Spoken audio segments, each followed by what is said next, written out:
देखिए, वो पार्टी में बहुत सारे लोग होते हैं और भारतीय जनता पार्टी तो देश दुनिया का सबसे बड़ी पार्टी है। गरीबों के नेता और माननीय तेजस्वी यादव जी के तेजस्वी यादव ने आपके पिताजी को अपमानित करने का काम किया। अपने परिवार को आगे बढ़ाने का काम किया। पब्लिक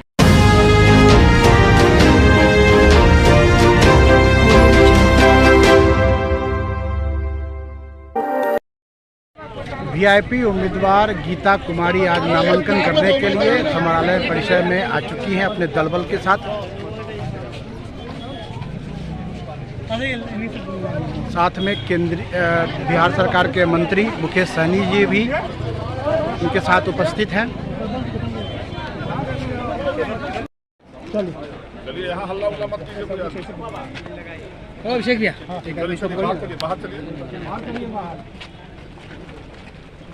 चलो ना, तुम बाहर चलो ना, माला वाला बाहर करेंगे।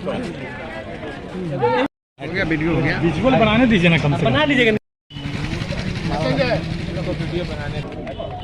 आज हम अपने प्रत्याशी डॉक्टर गीता कुमारी जी के लिए आज नामांकन करने के लिए हम लोग आए हैं और मजबूती से आज नामांकन होगा और मजबूती से कोछा विधानसभा में लड़ाई लड़ा जाएगा और अपने हक और अधिकार के लिए हम लोग लड़ाई लड़ रहे हैं। बिहार के बेहतर के लिए लड़ाई लड़ रहे हैं और पूरा जनता, बोछा की जनता ने पहले भी वीआईपी पार्टी को आशीर्वाद दिया, हमारे प्रत्याशी को जिताए, लेकिन आज वो हमारे पास प्रत्याशी नहीं है। उनका निधन होने के बाद सीट खाली हुआ, तो आज मजबूती से हमने प्रत्याशी बनाया है गीता जी को और मजबूती से हम लोग चुनाव लड़ेंगे और जीतेंगे और जीत के मजबूती से हम लोग एनडीए के सरकार में मजबूती से काम करेंगे। अजय निषाद लगातार जो है हमलावर हैं आपको लेकर।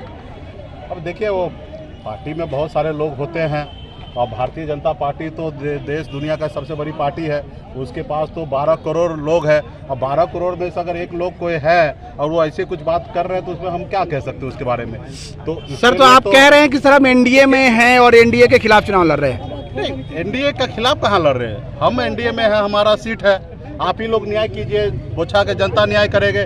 ये सीट वीआईपी का था और यहाँ पे लोग जबरदस्ती कब्जा करने के लिए आ रहे हैं, तो बताइए हम घर वाले हैं और कोई बाहर से आके कब्जा कर रहे हैं, तो बताइए कौन गलत कर रहे हैं। एनडीए में कितना असहज महसूस कर रहे हैं? नहीं, कोई असहज महसूस नहीं कर रहे। मजबूती से माननीय मुख्यमंत्री जी के नेतृत्व में हमारी बिहार में सरकार चल रही है और मजबूती से हम एनडीए में है और हमारे प्रत्याशी जीतेंगे और हम बोछा में आएंगे और बोछा का जनता आशीर्वाद हमारे प्रत्याशी को देंगे और वो भी देखेंगे कि किनकी दादागिरी है, किनकी गलत सोच है, गलत तरीके से हमारे प्रत्याशी को सामने में दूसरे प्रत्याशी उतार दिए। तो ये सब जनता ध्यान देख रही है और समझ रही है और 16 तारीख को आप लोगों के बीच में जो निर्णय आएगा जनता का आशीर्वाद वो आपको देखने के लायक होगा। सर, भाजपा तो कह रहे हैं कि आपको एनडीए से अलग कर दिया गया है। सर, वो जो भी करना है वो करे, जो भी करना है करे। बड़े आदमी है, बड़ा पार्टी है, बड़ा दल है, वो पिछड़ा समाज का, गरीब समाज का, दलित समाज का साथ अगर जो करना चाहेगा वो करने के लिए स्वतंत्र है। धन्यवाद। अमर जी आज नामांकन किए हैं, क्या कहना है? जी, बहुत खुशी मिल रही है कि माननीय यादव जी, गरीबों के नेता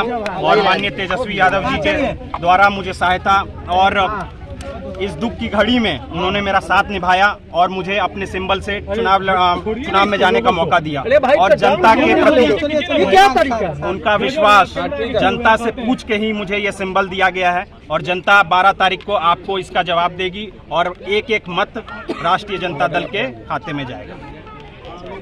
चलिए, क्या आरजेडी का साथ मिलेगा, क्योंकि पूर्व मंत्री जी की बेटी भी वीआईपी से चुनाव लड़ रही हैं, क्या कहना है इसके बारे में? सिंबल तो अमर कुमार पासवान जी के नाम पे है, तो और वो तो वीआईपी से लड़ रहे हैं और वो खुद नहीं लड़ रहे हैं, वो अपनी बेटी गीता जी को लड़ा रहे हैं। तो इसमें और हमारे साथ सभी विधायक गण हमारे राष्ट्रीय जनता दल के हमारे साथ हैं और पूरे कार्यकर्ताओं में जोश खरोश के माहौल है और हम लोग अब से अपने काम में और क्षेत्र में जनता के बीच में लगेंगे। क्या मुकेश सहनी के वोटों से जो है कुछ फर्क नहीं पड़ेगा आरजेडी को? जी नहीं, कुछ फर्क नहीं पड़ने वाला है उन वोटों से और हमारा एक एक कार्यकर्ता बहुत मजबूत है और एक एक कार्यकर्ता लाख लाख आदमी के बराबर का दम रखता है और मजबूती के साथ अपने कार्य क्षेत्र में राष्ट्रीय जनता जी जीत के लिए पूरे आश्वस्त हैं और पूरे के पूरे 1 नंबर की दौड़ में ही हम लोग 2 और 3 नंबर की दौड़ में बीजेपी और वीआईपी की लड़ाई चल रही है।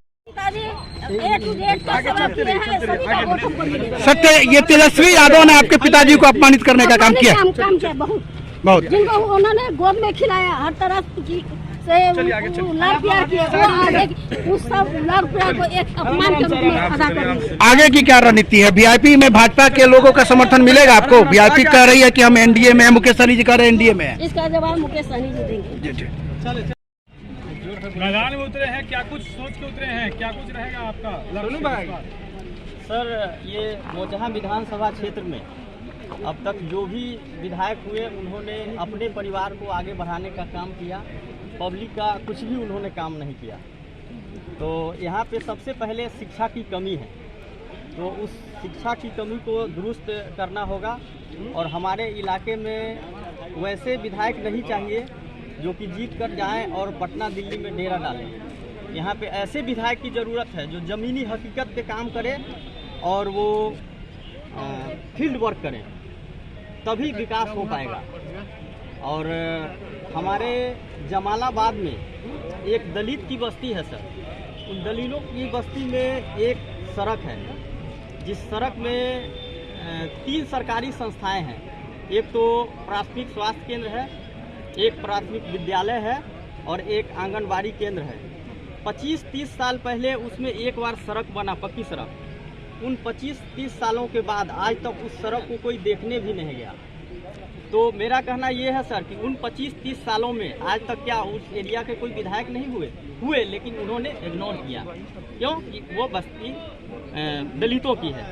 तो कहने का मतलब है कि आप दलितों के सीट पे खड़ा होते हैं, दलितों के उत्थान के लिए, और उसका ठीक उल्टा काम करते हैं। एक गाना आप लोगों ने सुना होगा कि मिलने की तुम कोशिश करना, वादा कभी न करना, वादा तो टूट जाता है। तो वादा करने वाले तो बहुत आते हैं, मैंने ये किया, मैंने वो किया, मैं ये करूँगा, मैं वो करूँगा, लेकिन उनका वादा ही रह जाता है। इसलिए वादे पे विश्वास नहीं करना है, मिलने पे विश्वास करें। मेरा परिचय हुआ सर, मेरा नाम राम विनय दास हुआ और बोचहा विधानसभा क्षेत्र के मुसहरी प्रखंड के पहला पंचायत जाना जाता है जमालाबाद, उसी गांव का मैं रहने वाला हूं। इस टाइम आप लोग गठबंधन में थे, इस बार अकेले लड़ रहे थे। ये बात आपको भी पता है कि पहले वीआईपी का सीट था और आज भी वीआईपी का सीट है, क्योंकि हम लोग सरकार गठबंधन में हमारे सहयोग से सरकार है। और हमारे साथी ने जबरदस्ती हमारे प्रत्याशी के बाद उन्होंने अपने प्रत्याशी को उतार दिया और नामांकन करें, वो भी उनको भी शुभकामनाएं। लेकिन मजबूती से हम लड़ेंगे और बोचहा विधानसभा की जनता निर्णय लेंगे।